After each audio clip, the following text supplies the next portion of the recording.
Train के AC compartment में मेरे सामने की सीट पर बैठी लड़की ने मुझसे पूछा, हेलो, क्या आपके पास इस मोबाइल की सिम निकालने की पिन है? उसने अपने बैग से एक फोन निकाला। वह नया सिम कार्ड उसमें डालना चाहती थी, लेकिन सिम स्लॉट खोलने के लिए पिन की जरूरत पड़ती है, जो उसके पास नहीं थी। मैंने हाँ में गर्दन हिलाई और अपने क्रॉस बैग से पिन निकालकर लड़की को दे दी। लड़की ने थैंक्स कहते हुए पिन ले ली और सिम डालकर पिन मुझे वापस कर दी। थोड़ी देर बाद वो फिर से इधर उधर ताकने लगी। मुझसे रहा नहीं गया। मैंने पूछ लिया, कोई परेशानी? वो बोली, सिम स्टार्ट नहीं हो रही है। मैंने मोबाइल मांगा, उसने दिया। मैंने उसे कहा कि सिम अभी एक्टिवेट नहीं हुई है, थोड़ी देर में हो जाएगी। एक्टिव होने के बाद आईडी वेरिफिकेशन होगा, उसके बाद आप इसे इस्तेमाल कर सकेंगी। लड़की ने पूछा, आईडी वेरिफिकेशन क्यों? मैंने कहा, आजकल सिम वेरिफिकेशन के बाद एक्टिव होती है।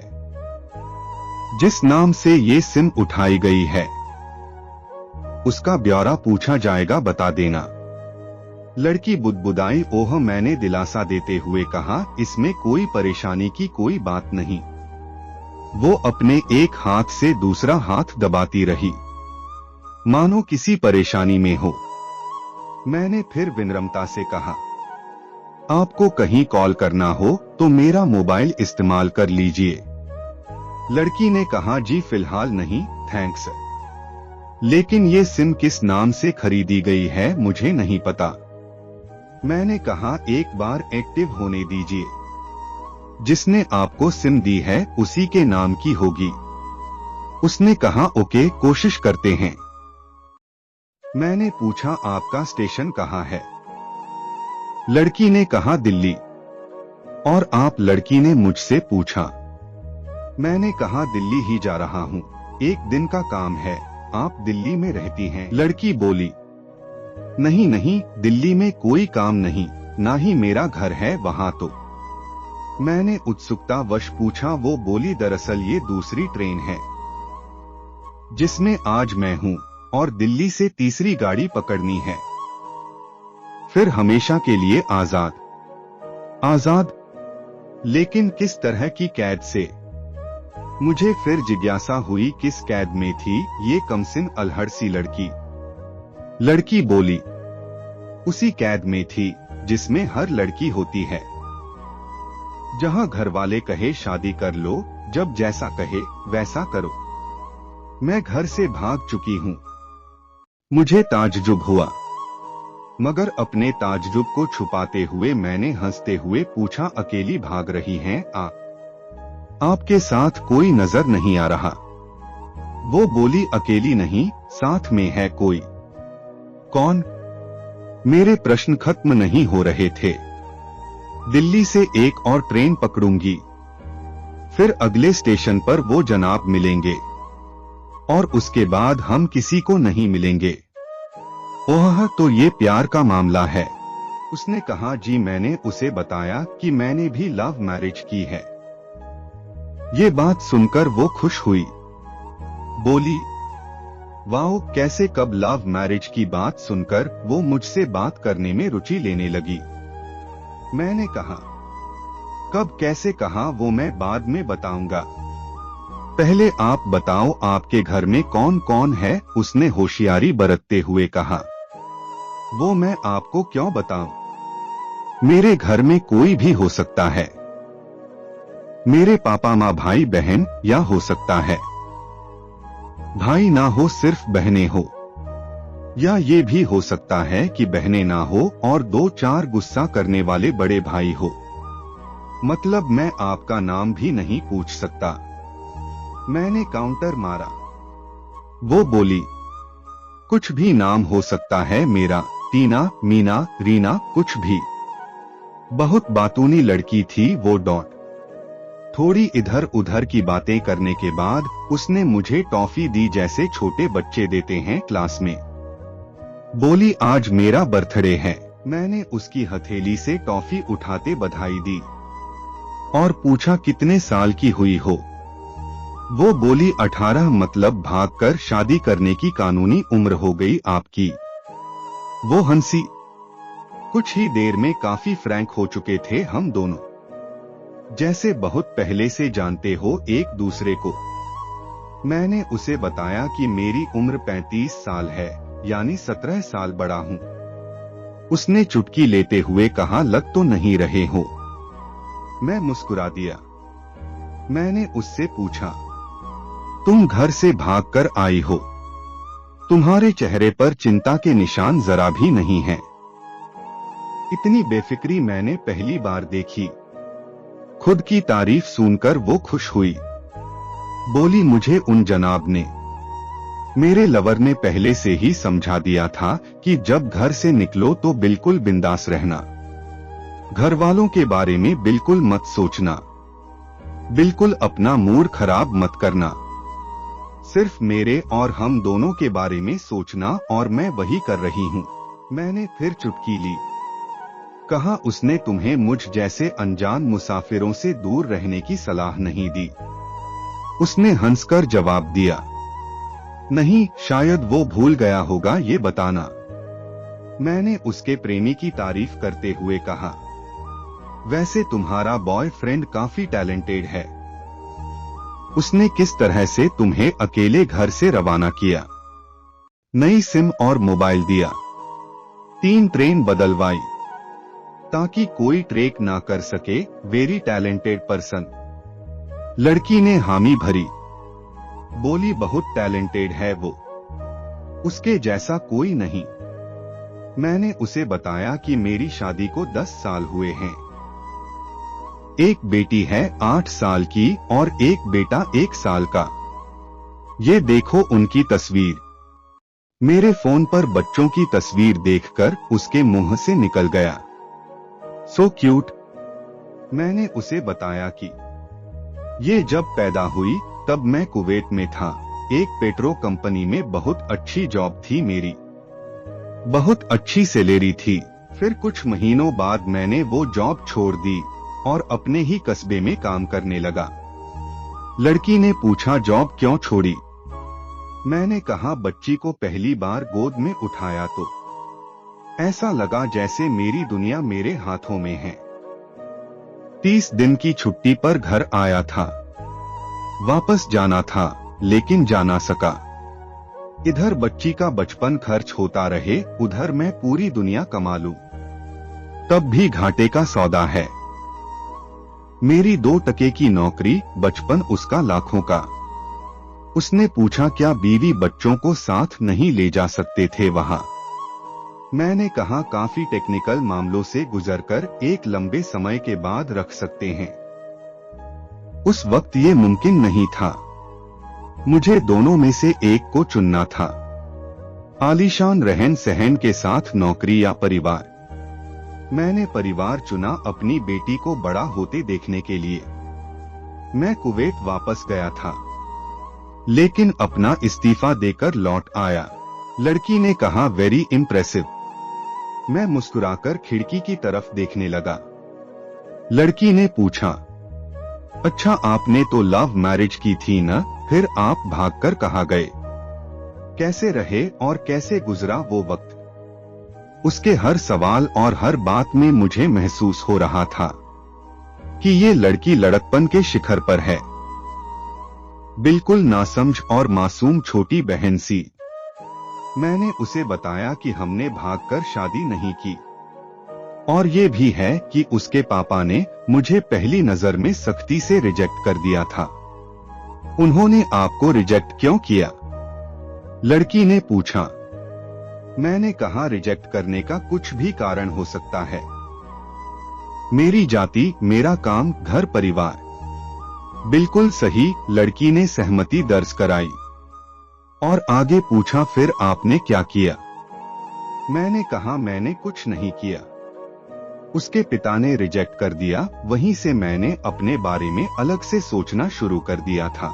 खुशबू ने मुझे कहा कि भाग चलते हैं। मेरी वाइफ का नाम खुशबू है। मैंने 2 टूक मना कर दिया।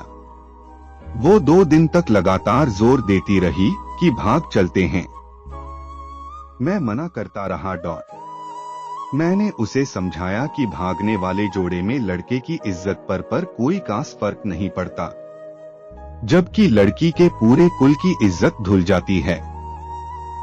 भगाने वाला लड़का उसके दोस्तों में हीरो माना जाता है, लेकिन इसके विपरीत जो लड़की प्रेमी संग भाग रही है वो उल्टा कहलाती है।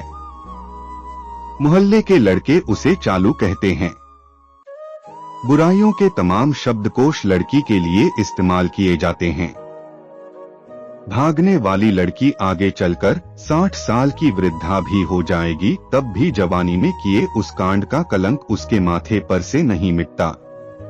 मैं मानता हूं कि लड़का लड़की को तौलने का ये दोहरा मापदंड गलत है, लेकिन हमारे समाज में है तो ये नजरिया गलत है, मगर सामाजिक नजरिया यही है। वो अपने नीचे का होंठ दांतों तले पीसने लगी। उसने पानी की बोतल का ढक्कन खोलकर एक घूंट पिया। मैंने कहा, अगर मैं उस दिन उसे भगा ले जाता तो उसकी माँ तो शायद कई दिनों तक पानी भी ना पीती।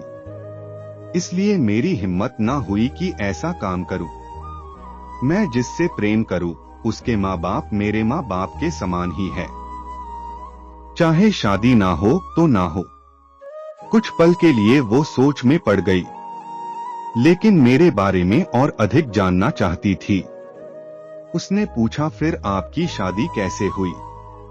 मैंने बताया कि खुशबू की सगाई कहीं और कर दी गई थी। धीरे धीरे सब कुछ नॉर्मल होने लगा था। खुशबू और उसके मंगेतर की बातें भी होने लगी थी फोन पर, लेकिन जैसे जैसे शादी नजदीक आने लगी उन लोगों की डिमांड बढ़ने लगी। डिमांड मतलब? लड़की ने पूछा। डिमांड का एक ही मतलब होता है, दहेज की डिमांड। परिवार में सबको सोने से बने तोहफे दो। दूल्हे को लग्जरी कार चाहिए, सास और ननद को नेकलेस दो, वगैरह वगैरह। बोले, हमारे यहाँ रीत है। लड़का भी इस रीत की अदायगी का पक्षधर था। वो सगाई मैंने तुड़वा डाली, इसलिए नहीं कि सिर्फ मेरी शादी उससे हो जाए, बल्कि ऐसे लालची लोगों में खुशबू कभी खुश नहीं रह सकती थी, ना उसका परिवार। फिर किसी तरह घर वालों को समझा बुझाकर मैं फ्रंट पर आ गया और हमारी शादी हो गई। ये सब किस्मत की बात थी। लड़की बोली, चलो अच्छा हुआ आप मिल गए, वरना वो गलत लोगों में फंस जाती।